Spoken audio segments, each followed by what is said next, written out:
and I'm really pleasant.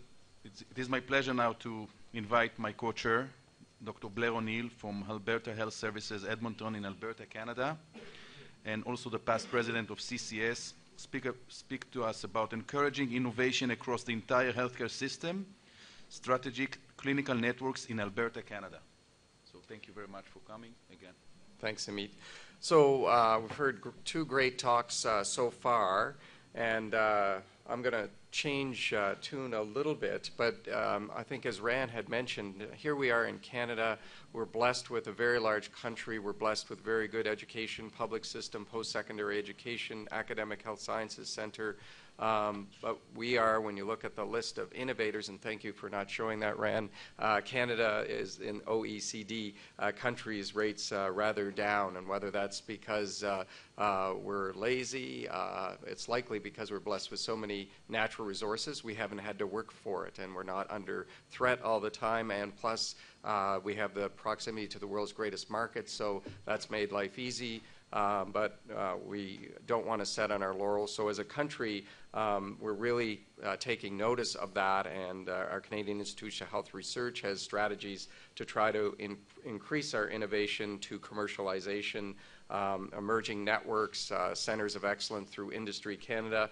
And this is one method through Alberta by trying to tie together our health sciences system, our healthcare system with our academic health centers that we're trying to stimulate innovation. And so I'm just going to talk to you about it. It's a brand new undertaking, and so I'll try to take you through what we're trying to do here, if I can get this bloody thing to work. So Alberta Health Services was formed about 5 years ago. We have this public system, single-payer system, and 9 health regions were blown up and put together as one single health system for the province of Alberta, which is about 4.5 million citizens. And so it focuses on quality, access, and sustainability, and I'll show some slides related to how sustainability is a problem not just in Canada but likely the whole Western world, but I'll just give you some figures that sort of drives that home, but sort of focusing on many aspects that focus around quality, access, sustainability. And so basically, how do you do that? And so in Alberta, we're looking at ways to innovate within the healthcare system, looking at new structures that help develop engagement from the front lines to very senior levels of government and policymakers. So innovative structures and collaborating from top to bottom of our organization, and I'll talk to you a little bit about that. So what's the landscape that has led us to sort of look at this thing in this way? So Canada, again, has many resources. This looks at Canada from the mid-1970s until the present time, looking at our population growth, which has grown about 1.5 times to about 34, just under 34.5 million by the last census. But we've thrown a lot of money at healthcare. We've increased it by 3.5-fold across the country. Now, there is variation across the country. Healthcare is a provincial jurisdiction by our Constitution, so effectively we have 10, in fact we have more, but 10 provinces that have individual healthcare systems and spend different amounts on the healthcare system. And you can see actually Newfoundland and Labrador, probably a surprise for the Canadians in the audience, actually leads the way in healthcare spending, but Alberta, with its oil and gas wealth, is second in per capita spending. And you can see actually some of the larger provinces, Quebec, British Columbia, Ontario, actually spend considerably less per citizen. So, well, if you spend more money, you should get a better result, shouldn't you? Well, you can look at a number of different potential metrics. This one happens to look at life expectancy versus the per capita spending. And Alberta spends a lot, but actually is a quite pedestrian middle of the road, getting about the same results in life expectancy. But as I said, I could show slides of other healthcare metrics compared to other larger provinces in Canada, Ontario, British Columbia, and Quebec, that actually spend a lot less but have longer life expectancy. So it's not about the amount of money, it's about how you spend that money. And so we have to look at ways to change, I think, across the West, given our population changes, elderly population increasing with the baby boomers. We have to explore and innovate, and that's what we're trying to do in Alberta. So we've talked about innovation as a collagenase or as various medical devices, but it is also translating ideas, innovation into goods or services that really create value for clients or customers. And really in a healthcare context, innovation can be a device, can be a drug, a technique, method, or system or service. And so we're trying to emphasize that across our system to create a culture of innovation. And innovations can be procured from outside or developed from within, and obviously we're trying to enhance that capability of developing from within. This is our mandate. It's quite a broad remit. Improving population health, eliminating health disparities across our continuum. We have a large First Nations population. We have lots of immigration to Alberta. Our population has grown by about 800,000 in the last decade in the province, so that is a challenge for a healthcare system. So we need to innovate healthcare services, discover and translate new knowledge, focus on patient outcomes, develop the most appropriate clinical practices, make patient safety a priority, and in essence, the mantra is to create value for the money spent and therefore a sustainable healthcare system. So we really focus a lot on quality, developing appropriateness. So if you do the appropriate test or the appropriate procedure on the right patient at the right time, you eliminate medical error, you create an efficient system that ought to generate the dollars to improve the accessibility to our services, the acceptability of the patient journey, and therefore the effectiveness of our healthcare system. And so that's what we believe will create a successful and sustainable formula for healthcare system. And so these strategic clinical networks, which I'll describe momentarily, are intended to innovate, eliminate waste, and then reinvest resources in other areas, because we do know there continue to be gaps in our healthcare system, and improve the quality and create a sustainable system.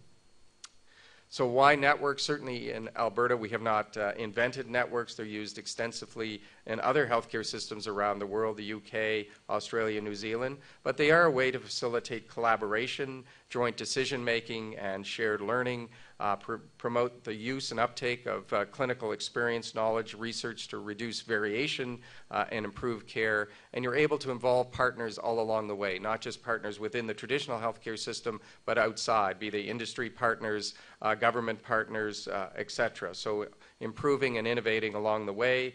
In one of these newer magazines, Fast Company, which talks about startup companies, it's really collaboration is felt to be a crucial propellant for innovation, and I think that is very true. So what are these strategic clinical networks? Basically, these are designed across important disease themes in our society. So obviously things like the obesity epidemic. So there's an obesity, diabetes, nutrition, SCN, seniors health, bone and joint, ours, cardiovascular health, and stroke. It's been interesting as a cardiologist to be senior medical director for stroke, and I've learned a lot about stroke, and I think an area of innovation in medical devices will be stroke. They're catching us in primary PCI. They're about where we were in the 90s, and I think will rapidly catch up to us. Cancer, addiction, mental health, and you can see phase 2 intended to be launched this year. So we're about collaboration. So we have a senior administrative dyad, a senior medical director, and vice president who lead this, scientific director and associate scientific director, co-chosen by the academic healthcare facilities. So you can see how closely we want to tie the healthcare system to our two large medical schools, the University of Calgary and the University of Alberta. And then we have a core committee that is comprised of not just academics, but frontline clinicians and administrators from across the 5 operational zones within the province, and goes from primary care to specialty care, supported internally within Alberta Health Services by health technology assessment, data integration measurement, that's our data IT people, linking them together, and then frontline teams, expert content leaders. So for instance, we have an ACS working group, an EP working group, heart failure, acute stroke, physical rehabilitation would be prime amongst them, as well as other working groups and committees.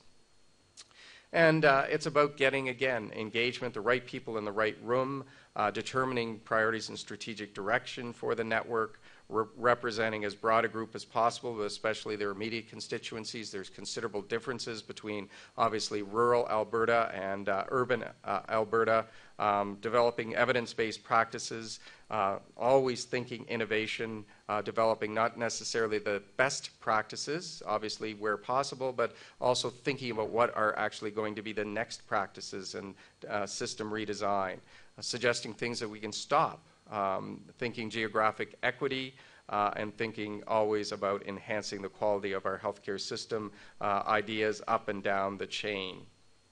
So really, the SCNs are a way for Alberta to think about its healthcare system as an economic engine of the province.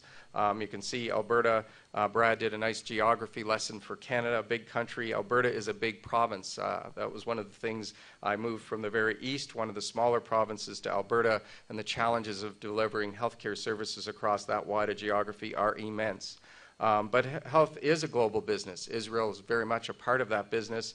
And so how do we get Alberta in this game?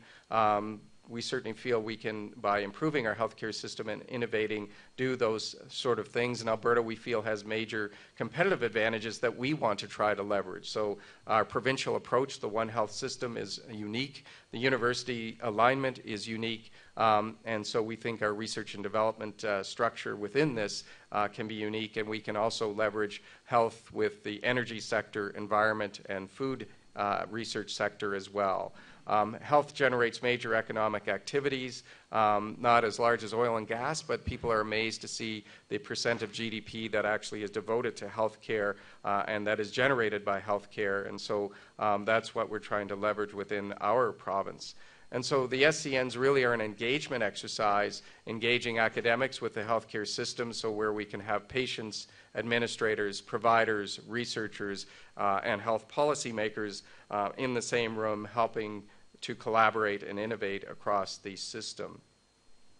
These are our 4 pillars, so-called, of research that our CIHR, the Canadian Institute of Health Research, focuses on. So from Pillar 1, which is basic translational research, through Pillar 2, clinical research, Pillar 3 is health system research, and Pillar 4, prevention and population health. And so really the SCNs are to leverage that, obviously tending to focus on Pillars 3 and 4, but certainly in engaging researchers at the translational level as well. And one of the things that the SCNs are promoted to do, we all know that there's this gap between when a researcher finds some kernel of knowledge in biomedical research, and then there's a gap between adoption moving down the road, and that's also been titled the Valley of Death. So again, by engaging users from the outset, so knowledge users with researchers on one team, the whole idea is that you eliminate some of these gaps from the research end of things to the actual deployment in the front lines. One of the things that we feel we have, and we're developing in Alberta, we have some of the best clinical registries in the world. Our approach database in cardiovascular disease is certainly one of the world's best, but we're combining that with our administrative databases and with our Canadian Institutes of Health Informatics, which is our CIHI national benchmarking, so we can collect and analyze a considerable amount of data and mine that data for answers. And so that really is an amazing gold mine of a resource that we have in Alberta. And it is a fantastic research and innovation opportunity, allowing for provincial networking with partners, easy and rapid access to data, and it's exceptionally high quality data linked and analyzed at a very low cost. So it'll give us opportunities to do comparative effectiveness research, looking for value for money. We often, as doctors, seem to be kids in the candy store, handing our administrators the latest tool, latest toy that we've come up with, but we really need to focus on better evaluation of those things. As we head into the era of personalized medicine, again, data is going to be extremely important at looking at response to devices and pharmaceuticals, and having a very powerful administrative and clinical registry database will be important to leverage and get us into that era. So research and innovation are key. There's no question. They're a key enabler to achieving what is one of the goals of our Alberta Health Services, which is to achieve the highest performing publicly funded healthcare system in the world. And so we do that by partnering with our universities. We're blessed with many across the province and 2 very good faculties of medicine. And we have a health research and innovation strategy in order to achieve this. And obviously, first and foremost, we want to improve the health of Albertans, make evidence-informed healthcare decisions across the province, and create a sustainable healthcare system, but we also want to provide answers to others. Even the United States, which spends a greater proportion of its GDP on healthcare, is talking about, can the system continue to take that? So we're all looking for answers to lead to that sustainable healthcare system, given the challenges that lie ahead with dealing with our aging populations. So we want to be able to test new ideas, translate new strategies to improve acute care and chronic disease management, improve and completely link our health informatics and quality data in order to mine data for innovations. We want to develop an enhanced clinical trials program. We have a provincial biobanking and Alberta genomics for health strategy, targeted technology and product development. We definitely are interested in getting into personalized medicine, and we want to support centers of excellence and networks in critical disciplines. So again, we're able to do this by aligning our healthcare system, which is called Alberta Health Services, within this Alberta Health Research Policy Framework to help map our health research capabilities and our innovation strategies, develop metrics so that we can measure the impact of research, innovation, and knowledge translation. We're about building stronger partnerships, and that's why the strategic clinical networks are so important. We're able to leverage networks. So there's the Alberta Health Network. AIHS, Alberta Innovates Health Solutions, is our actually provincial granting funding. It's funded through what are called heritage funds, and that's billions of dollars put aside from oil and gas. We can argue we certainly haven't done as good a job as Norway, but we do have this nest egg that gives an Alberta advantage. Stronger relationships with physicians and other frontline clinicians who often have nuggets of ideas that don't get translated and could be fruitful. Attract research and innovation partners to Alberta, and obviously partner with industry. We need to maximize the value of our healthcare system resources with our partners and further develop and link our high-quality data that we're blessed with in that province. We feel that these resources can be an engine for research, quality improvement, system sustainability, supported by excellent research, prioritize, fund, and measure research within Alberta Health Services so we know we are making progress. We want to start small and have some high-impact studies and provide seed monies to allow some of this innovation to start. Really about fostering and enabling a culture of research and innovation across our healthcare system, partnered with our universities. And again, the strategic clinical networks are seen as provincial mechanisms to achieve that. And then finally, obviously, incentives are important. Brad has talked about the importance of getting money to do these things. So we need to incent strategic and investigator-initiated research that is of value, share the gains with those who did the work. And so we've offered that if people actually find funds within the system, it will be shared with researchers so that it can further their development, and obviously develop an awards and recognition system as well. So strategic clinical networks in Alberta are about bringing science and best practices together to define the next practices, integrating, partnering in order to innovate more effectively. And really, I feel in many ways the stars are aligned to allow us to start to achieve those sort of goals. It's a big effort, but we're not going to be more successful at innovating, commercializing, unless we actually have a more defined strategy, and we're finally putting the pieces together to get there. And so that's how I'll end my talk. Thank you very much.